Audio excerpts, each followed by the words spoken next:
Capítulo 6. Saúde.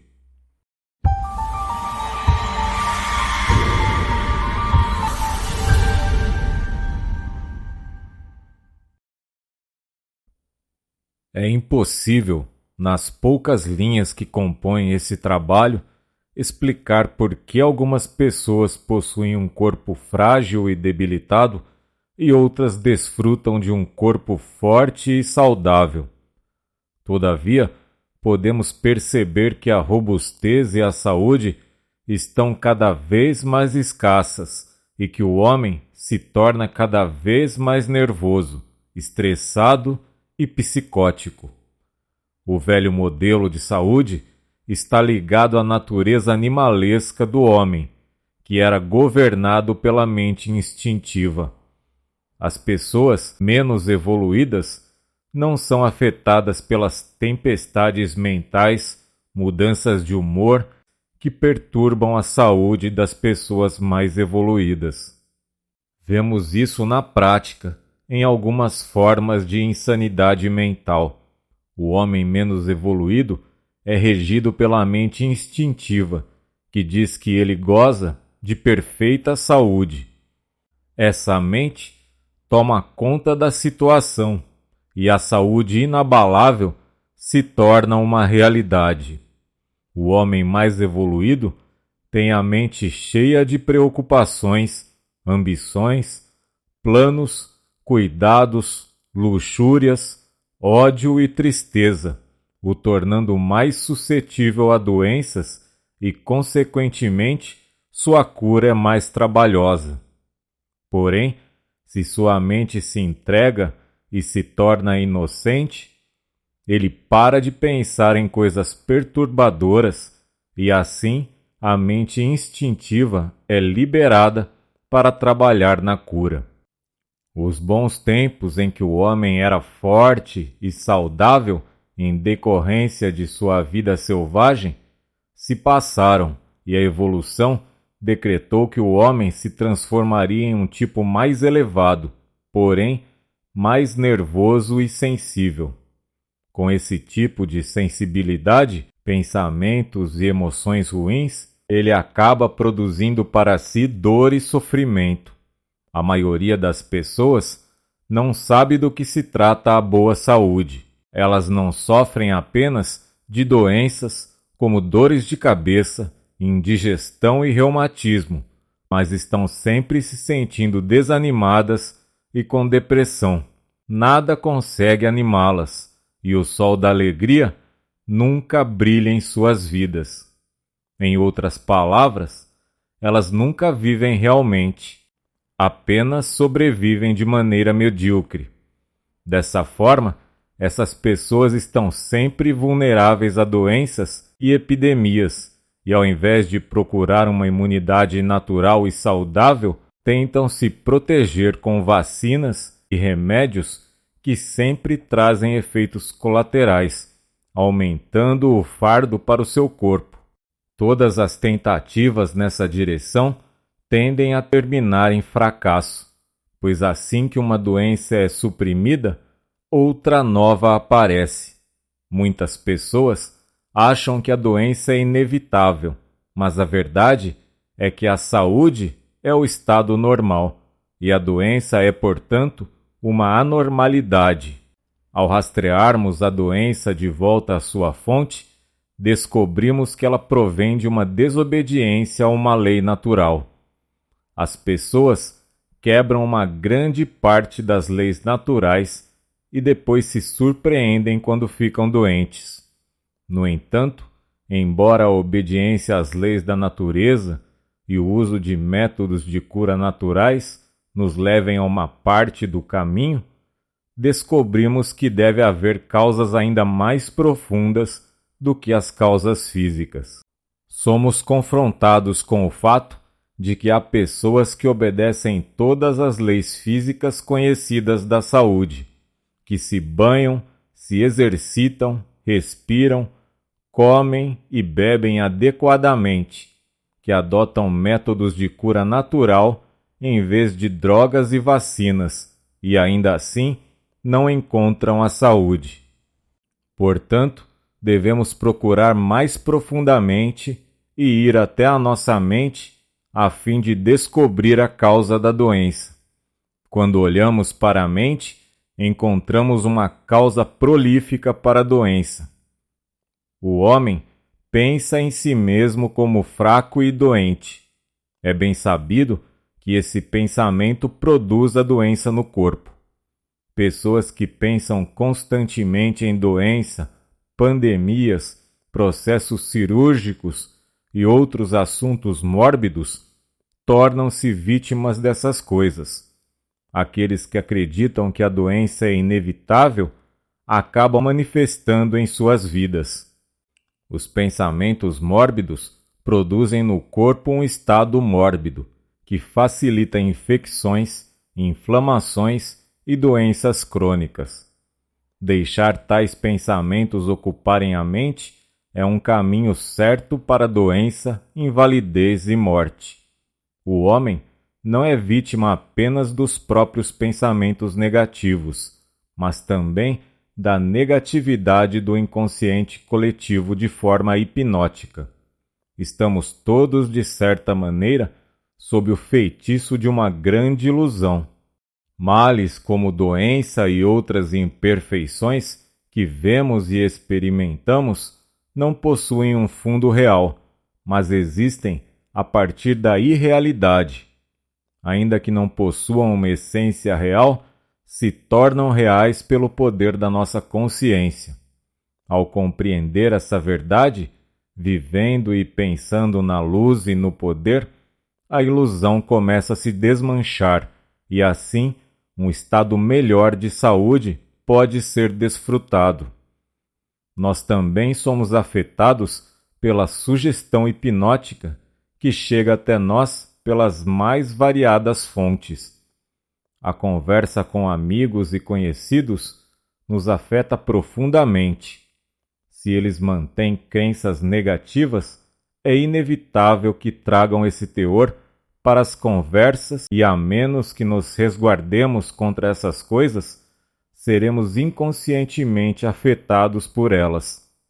Jornais, revistas, livros e programas de TV nos influenciam da mesma maneira, a menos que estejamos bastante positivos para evitar essa contaminação. O efeito de tudo isso é desviar o poder vital para canais errados, produzindo assim doença em lugar de saúde e perfeição. O estado natural da saúde é substituído pelo estado anormal da doença. A saúde é restaurada quando a verdade vem à tona, e a vida é guiada pela luz e pelo poder. A verdade absoluta e a perfeição sobressaem a toda ilusão e imperfeição. Com a verdade estabelecida, nossos pensamentos param de dar vez à negatividade, erro e ilusão, e a saúde é então restaurada. Frequentemente ouvimos que a causa da doença é o pecado. Na verdade, pensar em doença e acreditar que ela é inevitável é o grande pecado. Devemos pensar e agir de acordo com o Espírito, o qual é perfeito, imortal e incorruptível. Quando pensamos de acordo com a carne, desonramos Deus, que é a absoluta perfeição e plenitude, e cortamos a conexão com a vida e com o poder divino. Mas existem outras maneiras pelas quais o pensamento errado destrói a saúde. Pensamentos de luxúria são uma causa prolífica de infelicidade, doença e nervosismo.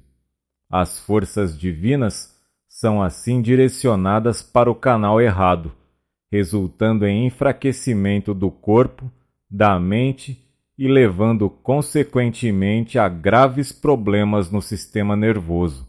Se for permitido ao pensamento ir por caminhos impuros, resultados negativos de alguma forma virão a seguir, seja na forma de doenças, acidentes ou situações desfavoráveis.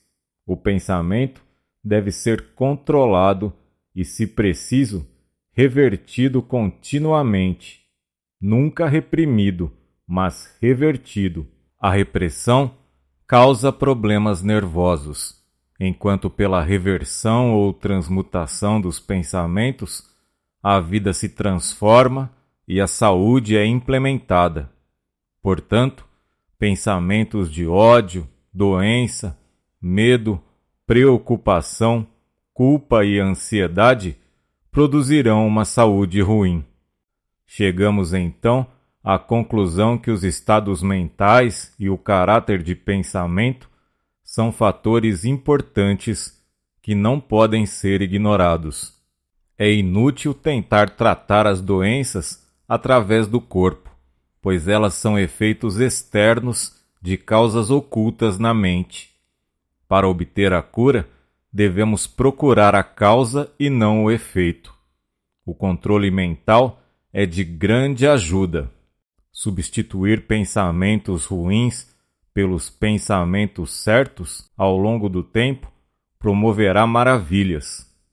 No subconsciente existe um poder ilimitado de uma extraordinária inteligência. De acordo com os nossos pensamentos, esse poder maravilhoso pode promover saúde, harmonia e beleza em nossas vidas e em nosso corpo.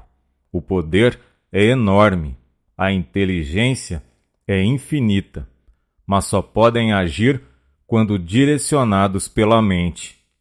Através do pensamento, podemos criar ou destruir. Podemos produzir tanto o bem quanto o mal. Todavia, se os nossos pensamentos forem bons, positivos e construtivos, nosso corpo e a nossa vida serão cheios de harmonia e perfeição.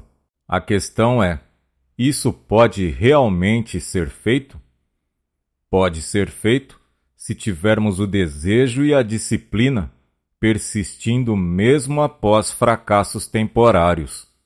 Alguns leitores podem dizer a esta altura que eles não têm o desejo de ser tão perfeitos, que não estão preparados para desistir da luxúria, do ódio, da malícia e de outros pensamentos e sentimentos desse tipo. Digo então que, sendo assim, eles só irão aprender através do sofrimento o que se recusaram a aprender de bom grado. Outros dirão: sim, eu quero controlar meus pensamentos, mas como posso parar de me preocupar quando tenho tantas razões para isso? E como posso parar de odiar se os outros me prejudicam? Isso nos leva a uma causa mais profunda dos problemas de saúde do que a mente, a atitude do coração. As escrituras antigas dizem: assim como o homem pensa e sente em seu coração, ele é. Pelo coração, querem dizer pela alma e pelo sentimento. É lá que o conflito entre o ego e o divino, entre a carne e o espírito, tomam lugar.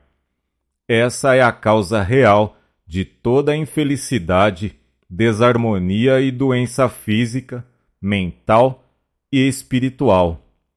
A desarmonia espiritual é a verdadeira causa de toda a doença. Enquanto a harmonia espiritual não é restaurada, o homem é um reino dividido. A cura, então, deve ter um caráter espiritual.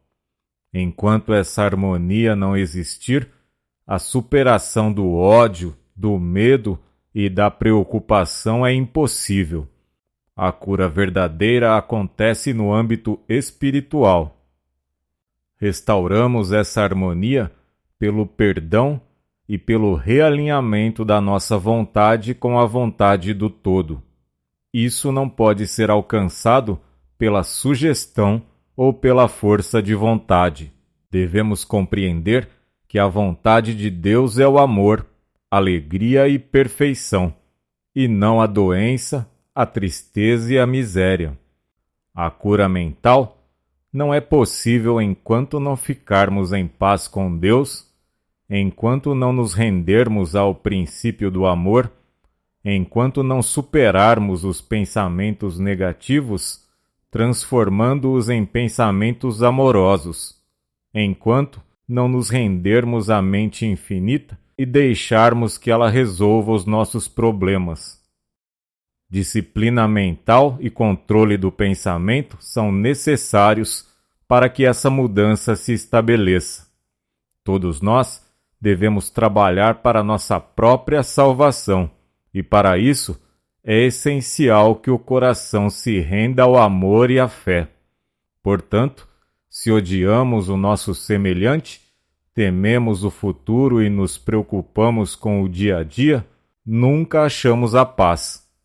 Por outro lado, quando nos sintonizamos com a harmonia divina e aprendemos a controlar nossos pensamentos e emoções, transformamos os desejos materiais em amor. Dessa forma, o estado de plenitude é inevitável. Todas as desordens se dissipam e a saúde perfeita se faz presente. Para restabelecer a saúde, é necessário elevar-se continuamente para o divino ideal saudável, harmonia e perfeição. Mas tudo isso é inútil se o embate da vontade pessoal com a vontade divina permanecer. A vontade pessoal deve se render a uma vontade maior. O coração deve perdoar e se encher de amor. O medo deve ser varrido e a confiança e a fé devem tomar o seu lugar. Antes de entrarmos nesse estado feliz, calmo e pleno, a cura é necessária. Saúde é harmonia. Ela é um delicado balanço e ajuste entre o espírito, a alma, a mente e o corpo. Essa harmonia depende inteiramente da completa harmonia entre o homem e Deus. Quando essa harmonia é restabelecida, não existe mais um reino dividido dentro do homem, pois ele reconquista a sua unidade. Ele trabalha em conjunto com o universo e as leis divinas. A força divina e o poder fluem livres através dele, promovendo um perfeito funcionamento subconsciente. Ele se torna livre da hipnose da consciência coletiva. Seus olhos, através da influência do Espírito Divino, são abertos para a verdade. Nesse estágio, ele não está mais submetido ao príncipe do mal. Pela união divina, ele se liberta. O tema do luto e sua influência na saúde foi propositadamente deixado para o final. Nenhuma forma de pensamento evitará o luto em sua vida. Ele faz parte do caminho, e como em toda aprovação, o resultado depende da maneira como encaramos. Ao se rebelar com a disciplina da vida, as tristezas se tornam ainda mais dolorosas. Mas a mágoa não está no luto em si, mas sim na atitude da mente e do coração. Até que a alma seja capaz de beber do cálice e dizer: seja feita a sua vontade, o luto é doloroso, destruindo tanto a saúde quanto a felicidade. A causa da dor não está na perda, está na dureza do coração. Deve haver, portanto, a submissão e o reconhecimento de que o luto é necessário. Isso não implica, no entanto, ceder ao luto. O ente querido nunca será esquecido, mas isso não é razão para que o coração se curve à tristeza. Nesses casos, a verdadeira religião, não a religiosidade, é a única coisa que pode confortar a alma, harmonizar a mente e curar o corpo. Estabeleça-se na verdade da consciência que tudo está bem, que Deus não comete erros e que na realidade não há morte, apenas mudança. Essa é a única maneira em que o luto pode ser encarado como uma bênção. Quando esse estágio é alcançado, o luto é superado e a morte se torna a ressurreição. A única solução para os problemas da vida é a harmonia consciente com a vontade e propósito divinos, que desejam apenas o nosso bem mais elevado.